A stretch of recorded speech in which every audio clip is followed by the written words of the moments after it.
Bismillahirrahmanirrahim. In this video, we'll be discussing voltage doubler, tripler, and quadrupler. And this is on the request of a student. Let's see. First of all, we'll take this circuit. This is half wave voltage doubler circuit. And we are considering the supply at the secondary, which is sinusoidal signal of amplitude Vm. So the first thing we'll do is we'll take the positive half of the circuit. So first positive half. And this is one point you have to keep in mind. As we go along, we'll be using this.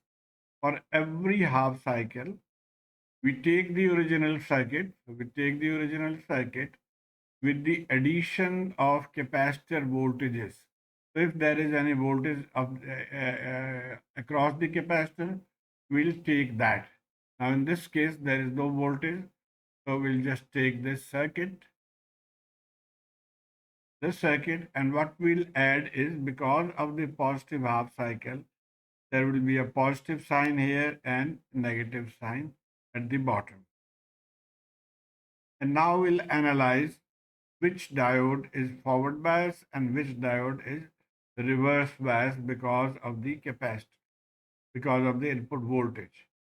But this positive is, you can see, coming here, touching positive of diode D1. That means this diode will become forward biased. And again, positive is touching now the negative of D2. This is negative sign. And therefore, this will become reverse bias. Let's see. This should become forward bias as we discussed. And this is reverse bias. So our circuit will look like this. Short circuit, forward bias, and open circuit, reverse bias. And now this capacitor will charge through this loop, and the charging voltage will be Vm. The capacitor will charge to this voltage Vm. And so we can write it that the capacitor has charged to voltage Vm. Also note the polarity. We know that wherever the current touches first, touching here first, so that will become positive. So you mark it positive, the other end is negative. So this is our circuit. The capacitor has been charged. There is no charging at the output or the C2 capacitor. And therefore, we can say that the output voltage will be 0 for the positive half side. Yes, so we were here. And now we go to the negative half cycle. So we take this circuit, except for the voltage sign, the input voltage sign. We have to change that because of the negative sign. It will be negative at the top and positive at the bottom. And the voltage remains same, capacitor voltage. And now what will be the effect of this? Let's see. You can see these two voltages are series adding. Negative, positive, negative, positive. That means 2 Vm will apply across the circuit. Okay. So let's see from here, negative touching the positive of D1 will make it reverse bias. Negative touching negative of D2 will make this as forward bias. So our circuit will become like this: forward bias, short circuit, reverse bias, open circuit. And now this capacitor will charge through this path. So let's see the charging path. This is the current will flow, and it will charge the capacitor. Wherever it touches the capacitor first, that will be the positive terminal. So this will be positive and negative at the top. And to find out this voltage, we can just simply see that two voltages, Vm plus Vm, is being applied. Therefore, this capacitor should charge to 2 Vm. You can also do it by KVL if you want. We can write the KVL equation, positive Vm, and negative VC2. From here, you can calculate VC2 to be 2Vm. So we write 2Vm here. So the second capacitor on the capacitor 2 has been charged to 2Vm, and now the output should be, the first half it was 0, now the second half it will be minus 2Vm, the output. And so the net result for the first two cycles is this type, 0 for the first one and negative 2Vm for the second one. But to completely understand, we have to go at least one cycle more. Let's see. Now we go to the second positive half, and again the same logic. We'll just get the circuit, keep the voltages marked. So this one was charged to 2Vm, this is marked to Vm, and the positive half will apply. So the sign will now change. It was negative earlier, now it will be positive. Now if you note, this positive this voltage and this voltage are opposite, and therefore their net effect will get cancelled, and only minus 2 volt will dictate the conduction of the diode. So these two gets cancelled, and if you look at this voltage negative is touching the positive of the diode, that means it will be reverse bias. Similarly, this positive is touching negative of the diode, therefore this will also be reverse bias.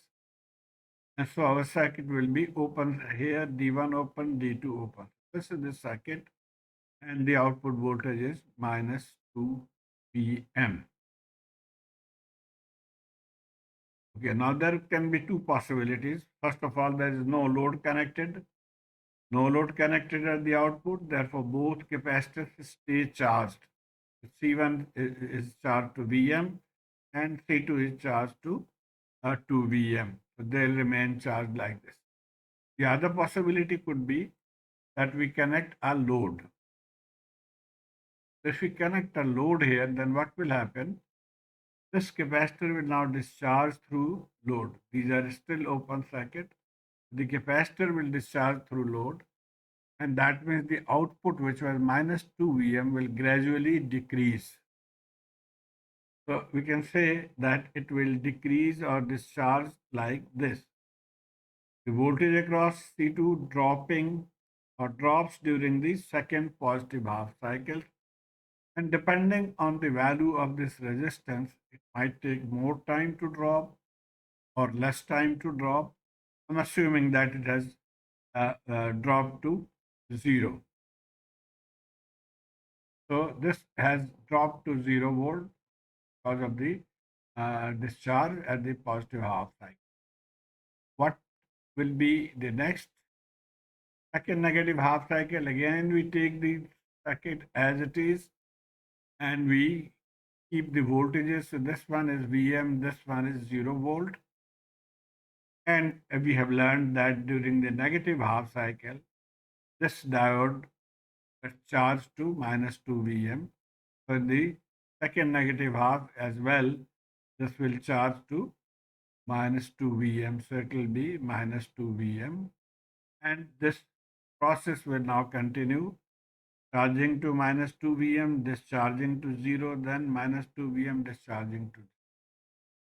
So this is our doubler circuit. The output will be double.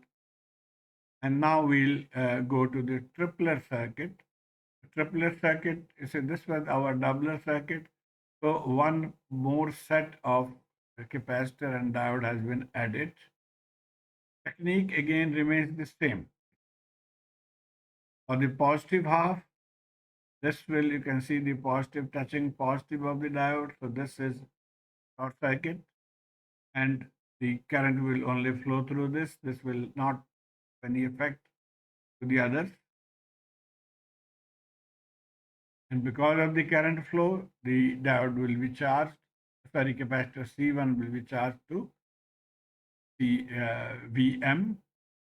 Then the negative half cycle, this is changing, and you can see these two are now adding, and same logic that we had seen for the doubler circuit, negative touching this one, open circuit, negative touching this one, short circuit. So open circuit, short circuit, and now this capacitor C2 will charge, as we had already seen, case of a doubler, to 2 Vm. So this will charge to 2 Vm with the polarity as shown.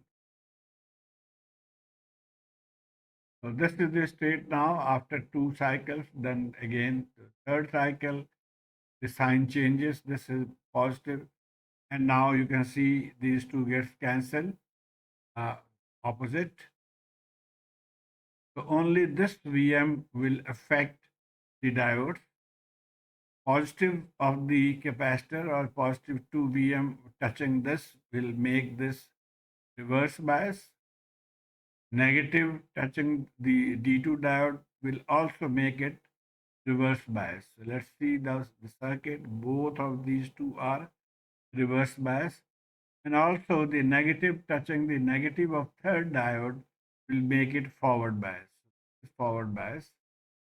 And now these two are opposites, have no effect. Therefore, only 2 Vm will conduct the current through the circuit.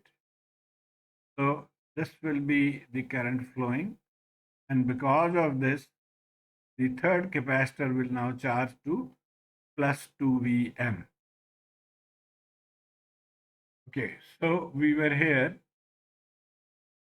And now you can see the voltage across the capacitors C1 plus C3 is 3 Vm. So this plus this, if you take the output from here and here, will be 3 Vm.